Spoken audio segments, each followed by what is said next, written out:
I read Deep Light by Frances Hardage, and I read an ebook. I loved this book. The writing is so enticing, and the world building is astonishing.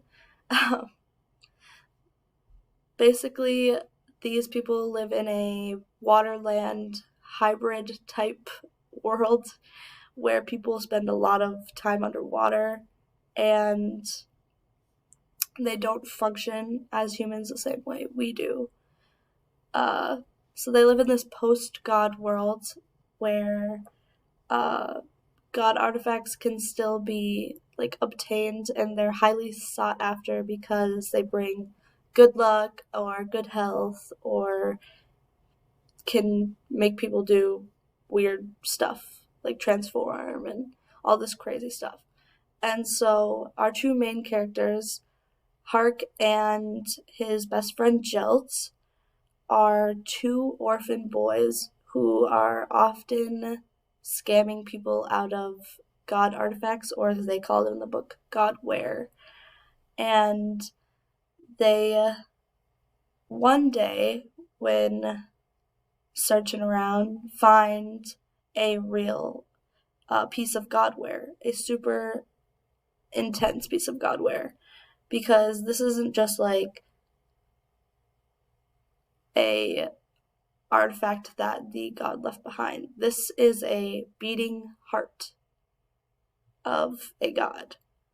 And so the boys, obviously this causes trouble for them, and they are already like lawbreakers, so they're constantly trying to run from the law because they swindle people and give them fake godware.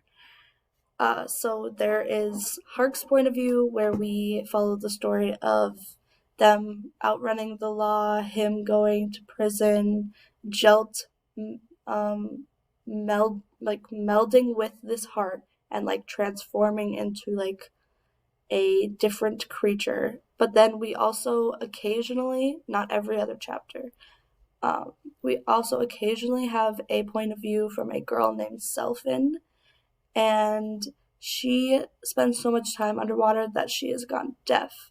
But in this society, it is considered to be like a gift or like a blessing, and it's like honorable to have done or to have. Uh, and we hear her talk about like the struggle and the pride that she has over being deaf. And this is really interesting concept because, we don't talk about death being or being deaf being positive that often.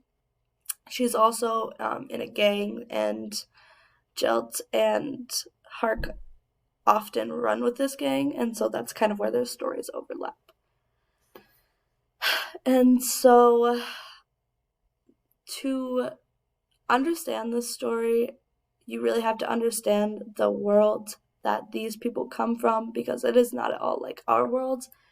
And within the limits of one book, the author did an amazing job at making the reader understand like how their world works and how the people in the world function, and like why people in this world think differently than we think.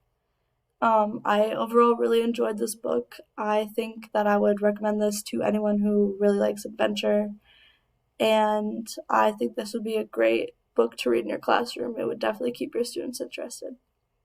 So, yeah,